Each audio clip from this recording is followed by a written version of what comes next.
Hello, my name is Justin Ruger. I'm the author and illustrator of Hnery Meets a Honeybee, published and distributed by Hippie Chick Apiary in Culpeper, Virginia. Here we see Hnery smelling a lavender bud while a bee buzzes around him.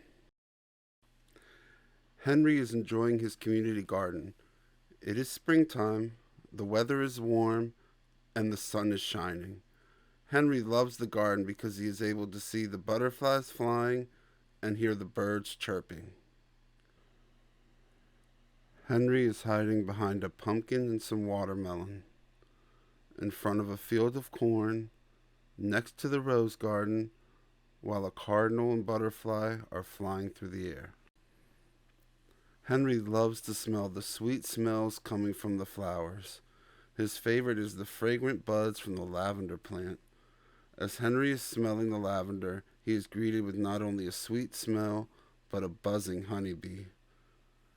Here we see Hnery smelling the lavender next to a bunch of flowers, while a hummingbird flies in the air and a cardinal sits on a stick.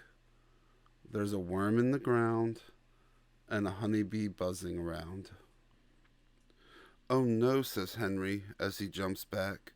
He remembers that honeybees have stingers and is afraid that being too close puts him in danger. Little does he know that his view of honeybees is about to change forever, because out from behind the lavender bush pops a honeybee wearing a crown.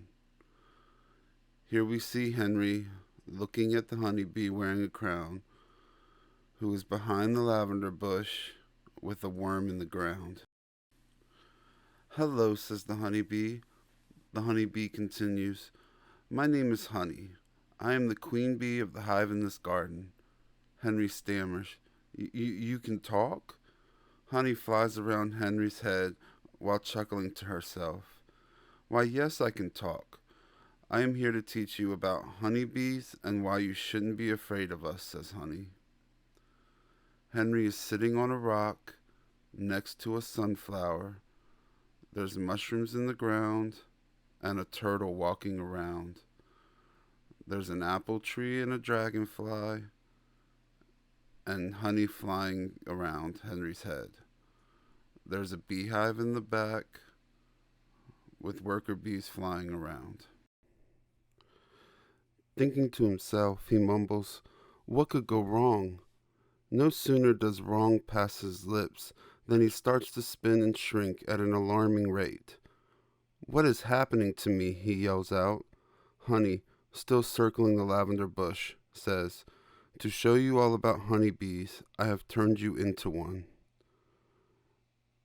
Here we see Hnery turning into a honeybee, sitting next to Honey, the queen bee, a lavender bush on the ground, mushrooms in a bear, and a snake slithering around.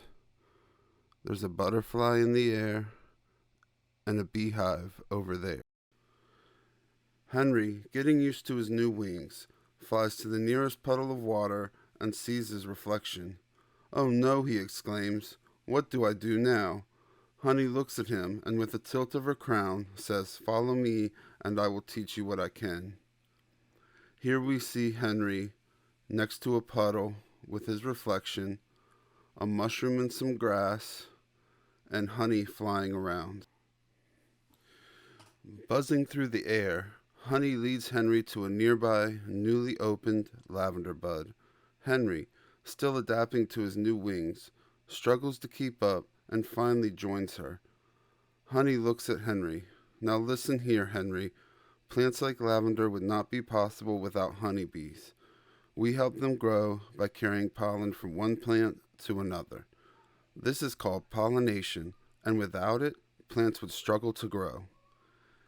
Here we see Honey flying fast before Hnery, and both Hnery and Honey next to a newly opened lavender bud. "Hurry on now," Honey says. "We have lots to see." They take off and fly through rows of plants, dodging stems, and flying past other insects who live in the garden. Here we see Hnery and Honey flying towards us, passing a praying mantis, a ladybug, a moth, and dodging stems from the flowers. Hnery, new to being a honeybee, gets used to flying and loses his concentration. Bang! Hnery feels a big push on his side as he is thrust to the right.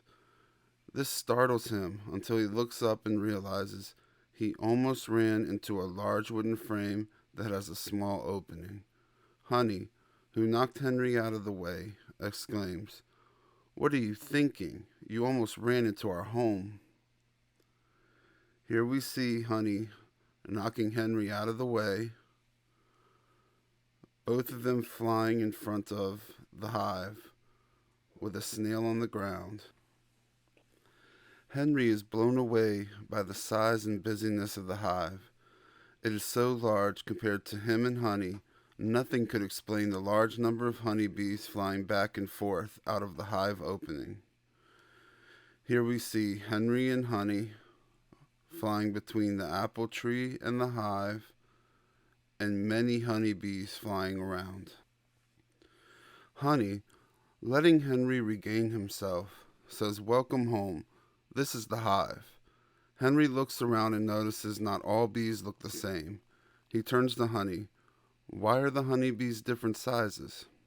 She answers, happy that he is taking an interest. "The honeybees are different sizes because they play different roles." Here we see a fox behind grass, Hnery and Honey flying in the air, and bees all around. "I am the largest," states Honey. "I am the queen. I am responsible for providing the new honeybees, picking the home, and keeping the hive together. There is only one of me. Also, if I sting you, it is to protect myself, and it does not harm me." Honey and Hnery are flying in the air. Honey, the queen bee, is highlighted. There's a rabbit on the ground, and a hummingbird and apple tree in the background. There's a hive with bees flying all around it. "The second largest are the drones," exclaims Honey. "They are responsible for providing new honeybees as well. There is more than one drone, but fewer than the worker bees. Drones do not have stingers and will never bother you, Hnery." Here we see a frog by a pond, Hnery and Honey flying through the air, and the drones highlighted. A hive with bees flying all around it. "The smallest honeybees are the worker bees," informs Honey. "They are responsible for taking care of me, nursing the new honeybees, building and cleaning our home, and collecting the nectar and pollen from plants. This is the bee that you met before I showed up. Worker bees are the ones that you see out in the wild that people are afraid of being stung by. Remember, Hnery, just like humans, honeybees only sting if they are threatened. So treat them with respect, and you will never have any issues with them." Hnery and Honey are flying in the air. There's a gnome in front of the hive, and an apple tree with a hummingbird. The worker bees are highlighted. "Now, follow me, Hnery," she says as Honey pushes Hnery towards the opening of the hive. "Let's get inside and see what it looks like on the inside before returning you to normal." Hnery and Honey are flying above the opening of the hive, and there are flower decorations painted onto the hive. Hnery flies through the opening, amazed at the immediate sight around him. The honeycomb glistening with the little light the opening lets in. Hnery stops. "I can't see," he says. Honey says, "Do not worry, Hnery. Your eyes will adjust. Unlike humans who need light to see, honeybees have 2 eyes with 5 parts. These eyes allow the honeybees to distinguish between light and dark differently and see the world as a mosaic rather than a single image." Here we see Hnery and Honey flying while worker bees are crawling around with bright honeycomb behind them. As Henry's eyes start to adjust, a whole new world opens up for him. He watches in amazement as thousands of honeybees hustle around doing their jobs. Honey glistens locked in their honeycomb, and honey takes her place on the honeycomb as the queen of the bees. Here we see Honey, Hnery, and a bunch of worker bees, all walking around on honeycomb. Are you ready to learn about each job? Asked Honey. Hnery, bewilderment in his eyes, utters a barely audible yes. Honey starts to walk away as Hnery rushes to catch up. Quick, follow me, she says, as she leads Hnery to the worker bees who work as cleaners. Here we see Hnery and Honey walking on the honeycomb, a bunch of worker bees, and beautiful honeycomb behind them. This is where the cleaners work when they are 1 to 2 days old, informs Honey. Hnery looks around at the bees who are cleaning and polishing the empty cells. What are they cleaning for? Asks Hnery. Honey, answering with a smirk. Why, for me, of course. They are preparing the cells for new eggs that I lay and to store nectar and pollen for honey. Smiling even larger. Just like your parents and your room, if the cells are not clean enough, I make them do it again. Now hurry along, let us go see the nurses. Here we see Hnery and Honey, cleaner bees, worm-like objects trapped in the honeycomb, and beautiful honey. This is where the nurse bees work, Honey starts to describe. Hnery darts to a cell and starts staring at a circular worm-looking thing in the cell. What is that? Hnery asks excitably. Our babies, answers Honey. Continuing, these larvae are what come from the eggs and are taken care of by the nurse bees. The nurse bees check on them up to 1,000 times a day and feed them royal jelly to make them grow big and strong. Hnery, overloaded with information, asks, Wow, can there be any more? Glad you asked, Honey mutters as she whisks Hnery to the builders. Here we see Hnery and Honey, nurse bees, and the worm-like larva that we saw in the last page. Hnery and Honey watch the bees move back and forth, making beeswax, building the cells that the larvae grow within, and the cleaners clean. These are the builders. They are responsible for making the wax that builds the cells. Honey explains as Hnery listens intently. She continues with, the builders need large amounts of food to make these wax flakes, and they build them into honeycomb structures. Wow, exclaims Hnery, before stopping short. Looking worried, Hnery states, it is starting to get hot in here. Honey, leading the way, let us go see the temperature bees. Here we see Hnery and Honey and worker bees building the honeycomb structure. Oh, says Hnery with a sigh of relief, it is much cooler here. These are the temperature control bees, says Honey. They are responsible for cooling the hive in the spring and summer. Well, what keeps it warm in the winter? Asked Hnery. Honey, looking saddened, explains. We have to huddle together to keep warm in the winter, as there is not enough food or heat for all of us. But we make it work, and I lay eggs to replace anyone who does not make it. This is so interesting. But I have a question, states Hnery. Who protects the hive? Here we see Honey and Hnery, temperature control bees, and a winter scene with bees huddled together to keep warm. Here we see Hnery and Honey flying in the air, guard bees, varroa mites and ants, and bees flying with balls of pollen attached to their legs. I thought you would never ask, states Honey, leading Hnery back to the entrance to teach him about the last two jobs of the worker bees.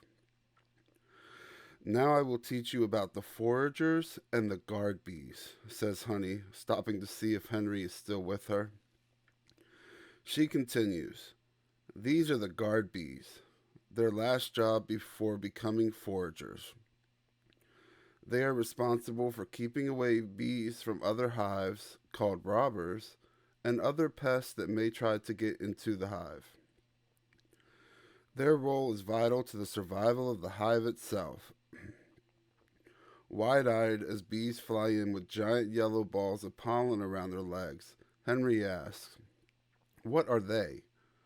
Tipping her crown as a forager passes by, those are the foragers. They are responsible for getting pollen and nectar from the plants as you saw before this entire journey. Plants would not grow without us, and we would not grow without them. Let's head back inside, Hnery, says Honey. As they enter the hive, Hnery hears a rumble and notices light. Fled the hive. Oh, the keeper is here, exclaims Honey. He will be looking for me to make sure I am healthy and okay, as well as looking at the rest of the hive to make sure we are healthy. This is the end of our journey, Hnery. You go and head back to the community garden. You will find you become a boy again at the lavender plant. Hnery, flustered by the commotion and buzzing, flies past billows of smoke. Taking a second to look over his shoulder, he mouths, "Thank you," and continues on his journey past the lilies and lands on the bud of the lavender plant. Here we see billows of smoke, a beekeeper, and Hnery landing on the bud of a lavender plant. Without a moment to lose, Hnery tries to rush the process of becoming a boy again by saying, I want to be a boy again. I want to be a boy again. Before you know it, a shining swirl of light and an immediate increase in size, Hnery realizes he has become a boy again. After his experience, Hnery vows to do his part to save the bees and become a beekeeper. Here we see the newly transformed Hnery sitting on a rock, thinking about becoming a beekeeper in front of a hive with lavender bushes on the ground. Thank you so much for listening to this read-along of Hnery Meets a Honeybee, written and illustrated by Justin Ruger